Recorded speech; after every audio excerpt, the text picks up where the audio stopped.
Kita berdoa. Damai sejahtera Allah yang melampaui segala akal, itulah yang memberkati hati dan pikiran saudara di dalam Yesus Kristus Tuhan kita. Amin.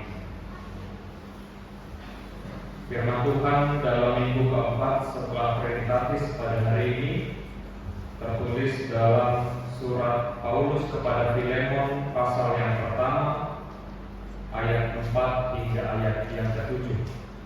Tapi saya akan bacakan bagi kita semua mulai dari ayat yang pertama. Beginilah firman Tuhan. Dari Paulus, seorang hukuman karena Kristus Yesus, dan dari Timotius saudara kita, kepada Filemon yang terkasih teman sekerja kami, dan kepada Apfia saudara perempuan kita, dan kepada Archipus teman seperjuangan kita, dan kepada jemaat di rumahmu. Kasih karunia dan damai sejahtera dari Allah Bapa kita dan dari Tuhan Yesus Kristus menyertai kamu. Aku mengucap syukur kepada Allahku setiap kali aku mengingat Engkau dalam doaku, karena aku mendengar tentang kasih-Mu kepada semua orang kudus dan tentang iman-Mu kepada Tuhan Yesus.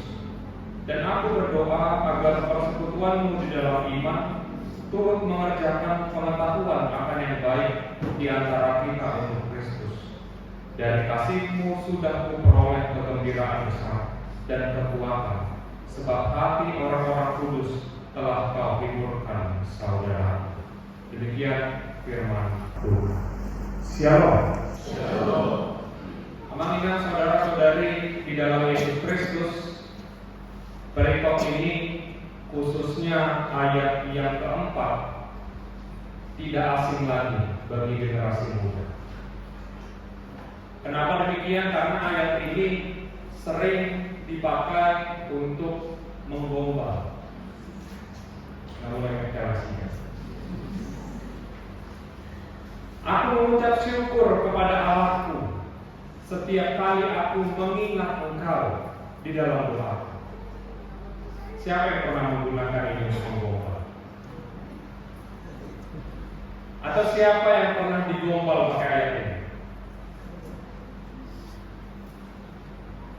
Ya, saudara-saudari, kita akan melihat ayat 4 ini dan perikop ini secara keseluruhan, apa yang dimaksud dengan kasih yang menggembirakan dan menguatkan.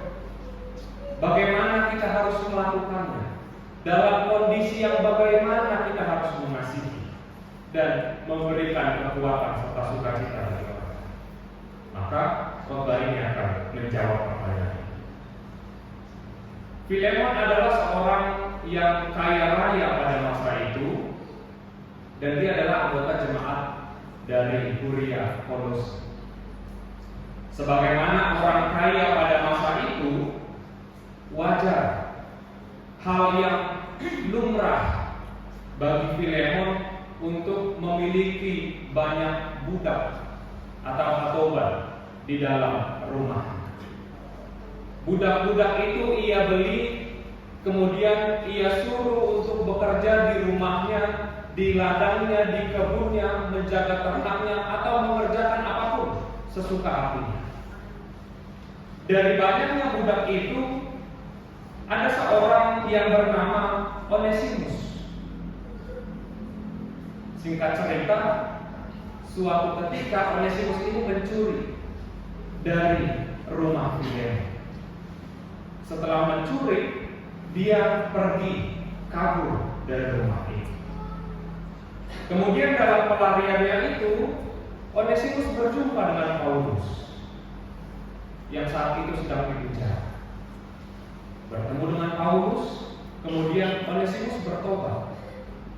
Dan setelah dia bertobat, dia banyak membantu Paulus dalam pelayanan. Dia mengikuti jejak Paulus. Bahkan Paulus di ayat ke-10 mengatakan dia sangat sayang kepada Onesimus ini. Bahkan dia sudah menganggapnya sebagai anaknya sendiri, si Onesimus ini. Setelah dia bertobat. Itulah karena banyak perbuatan, banyak pelayanan baik yang dilakukan oleh Onesimus kepada Paulus. Tetapi meskipun demikian, Paulus tetap memiliki kerinduan supaya Onesimus ini bisa kembali kepada Filemon, tuannya yang pernah dia jahat. Paulus memiliki kerinduan agar mereka kembali berdamai, dan Paulus berharap agar Filemon mau menerima kembali Onesimus, bukan hanya kembali sebagai budaknya, tapi Paulus memohon kepada Filemon agar dia mau menerima kembali Onesimus sebagai anaknya. Itulah isi dari surat Filemon ini.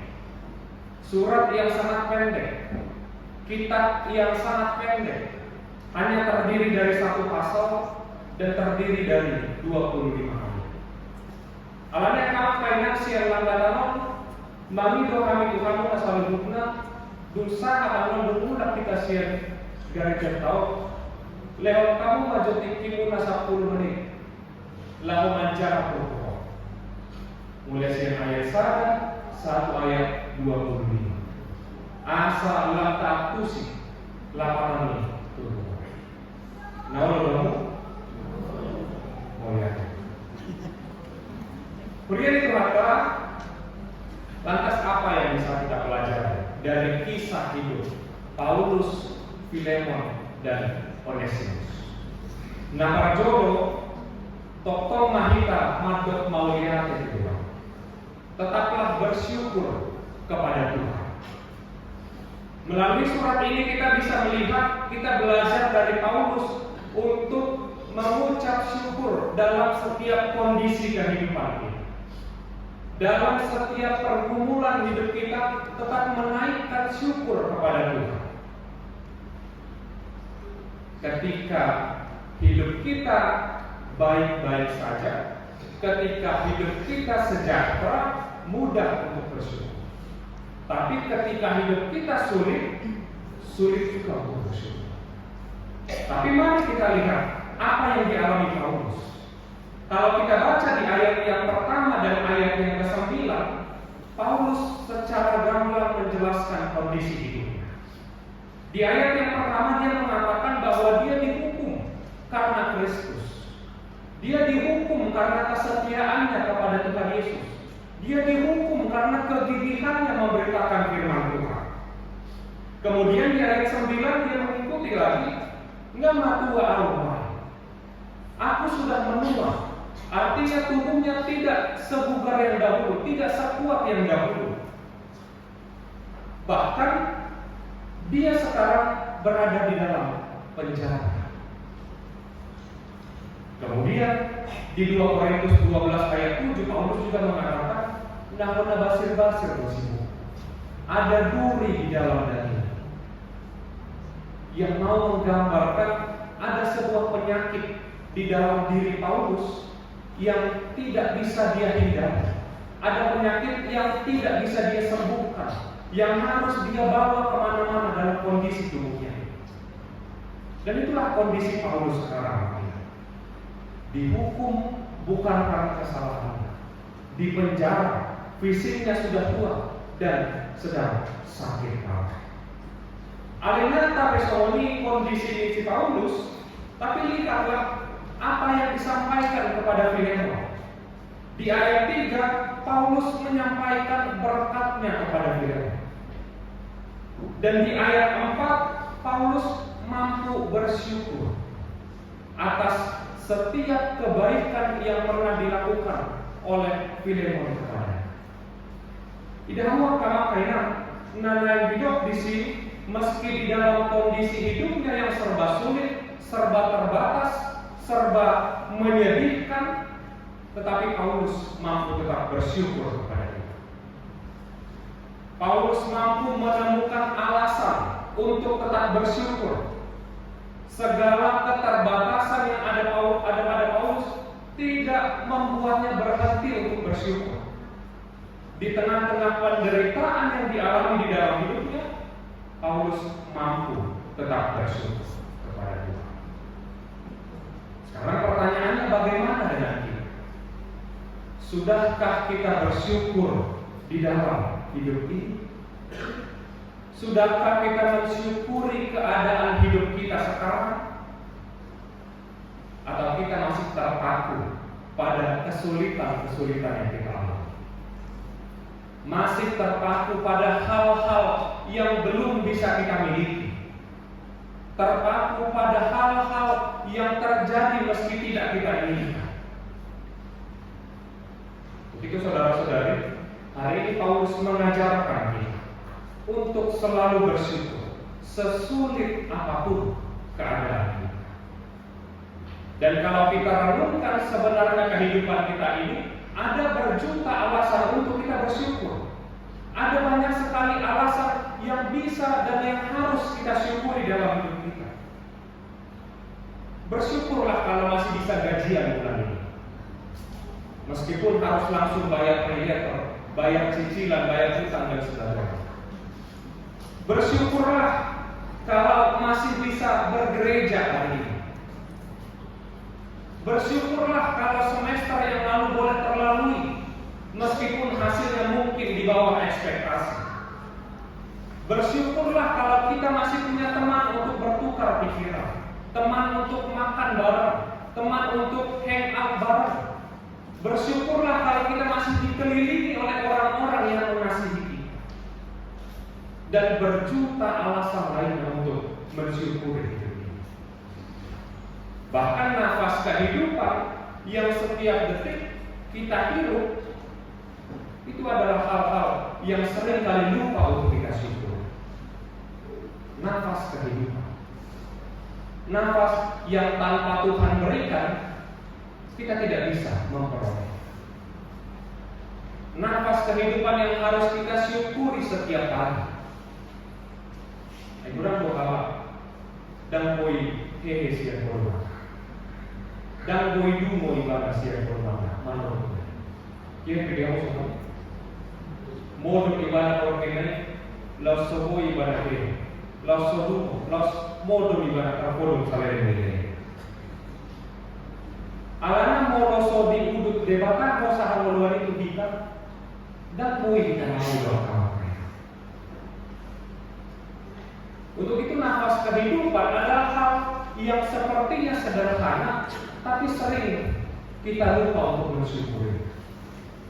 Nafas kehidupan adalah hal pertama yang setiap pagi harus kita syukuri. Karena sekali lagi, tanpa Tuhan menghembuskannya kepada kita setiap malam, tidak bisa kita menerima nafas.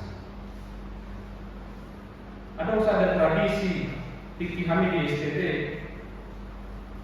setiap malam seluruh penghuni komplek itu, baik mahasiswa, dosen, pegawai, staf, security semua berkumpul di ruang ibadah untuk berdoa mengakhiri malam setiap malam. Dan di setiap malam itu selalu dibacakan Mazmur 31 ayat. Ya Tuhan, ke dalam tangan-Mu lah kuserahkan nyawa. Begitu terus setiap hari, setiap malam. Ale debataku, tu bagasan tangan-Mu mah basah ngulu. Pasal yang berusaha dari Alana memang itu. Molonnya pihak kita di Poromatai dan marwah sobe kita, tidak ini. Mau kita buat pun 1000 alarm untuk membangunkan kita, kalau kata Tuhan tidak bangun, tidak bangun. Kalau Tuhan tidak memberikan lagi nafas kehidupan kita pada tengah malam itu, tidak bangun kita. Ala-ala debakado, natuk pahehe kita, natuk pangolu kita, puhut mangulu hosa hangoluan itu. Di bahaya kamar kaya. Tokongna tadok mau lihat itu. Tetaplah bersyukur sesulit apapun kehidupan ini, seberat apapun yang harus kita hadapi, termasuk mensyukuri nafas kehidupan yang kita terima. Nah kedua, tong mahita gawe pasu-pasu kemana. Tetaplah menjadi berkat bagi sekitar kita. Kalau yang pertama tadi tadi, sesulit apapun keadaan kita tetaplah bersyukur. Yang kedua ini, sesulit apapun keadaan kita, tetaplah mengasihi, tetaplah menjadi berkat bagi orang lain. Sekali nanti Molotabayakon kondisi si Paulus, dia dihukum bukan karena kesalahannya, dia dipenjara, dia sudah tua dan dia sudah sakit-sakitan, tetapi semuanya itu tidak mengurangi niatnya untuk menjadi berkat, tidak mengurangi niatnya untuk mengasihi sesama. Dia tidak pasrah terhadap kondisi itu, dia tidak menyerah. Ale terus do ibana berusaha di tengah-tengah di keterbatasannya, bukan ibana asal di pasu-pasu itu. Dia terus mengusahakan di tengah-tengah keterbatasannya, di tengah-tengah kelemahannya, di tengah-tengah sakit penyakitnya, tetap berusaha untuk menjadi berkat bagi sesama. Nanti di bagasan hubungan ibadah, walaupun dia di penjara, tapi dia tetap rajin mengirim surat kepada jemaat-jemaat yang dilayani. Dia tetap mengirim murid-muridnya untuk mewakili dia mengunjungi jemaat-jemaat. Di ayat 6 dia katakan dia tetap rajin mendoakan orang-orang yang dikasihinya, orang-orang yang pernah dia layani. Dan semuanya itu dilakukan Paulus bukan dari kelebihannya, bukan dari kesehatannya, tapi semuanya itu dilakukan dia di tengah-tengah keterbatasannya. Termasuk nama nomor surat Tusi Filemon, nama ngelet ibadah membujuk supaya Filemon mau menerima kembali Onesimus, supaya mereka kembali berdamai, dan supaya Onesimus bisa terbebas dari status budak itu, supaya dia bisa menjadi orang yang merdeka. Niat mulut aja di ayat 10 saja sampai ayat 10 tuh. Di sana Paulus mengatakan sebenarnya berat dia melepas Onesimus. Kenapa? Karena Onesimus sangat membuatnya terbantu. Onesimus sangat meringankan pelayanan Paulus. Dia mengatakan dahulu memang dia tidak berguna bagimu, tetapi sekarang sangat berguna, baik bagimu maupun bagimu. Sebenarnya aku mau nahan dia di sini sebagai gantimu untuk melayani aku selama aku dipenjarakan. Tapi inilah wujud dari kasih yang menggembirakan. Inilah wujud kasih yang menguatkan. Nampe gabi rugi iba, alai dan pola luka, ala rumikot doniho. Nampe gabi moru nadiau, alai toema. Asal amardenggan kamu. Inilah wujud kasih yang menggembirakan, kasih yang menguatkan, yang mau berkorban. Dibayangkan karena mengasihi menjadi berkat tidak harus menunggu kita bisa, tidak harus menunggu kita cukup, tidak harus menunggu kita sejahtera, tapi kasih mengasihi menjadi berkat harus dimulai dari tengah-tengah keterbatasan kita. Unang desa tawain tak kasih dalian, lahu kami pasu-pasu kita pulang. Haduan mah, jolo saya jo akon. Unang majo lagi sulit mulai. Ayo unang mah, halakan majo do tak kasih dalian mas. Tapi mari belajar dari Paulus yang dari tengah-tengah keterbatasannya dia mau tetap mengasihi, dia mau tetap berbuat baik, menjadi berkat bagi sesama.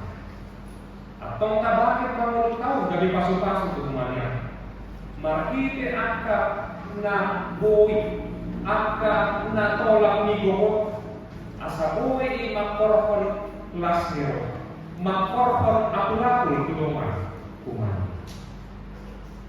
Napapuri masalah kaya markite turkon Marsia jadi lahu manjakon musik akaroma nau kearau sia ngurut belajar menerima kembali orang-orang yang pernah pergi dari kehidupan kita, belajar mengampuni.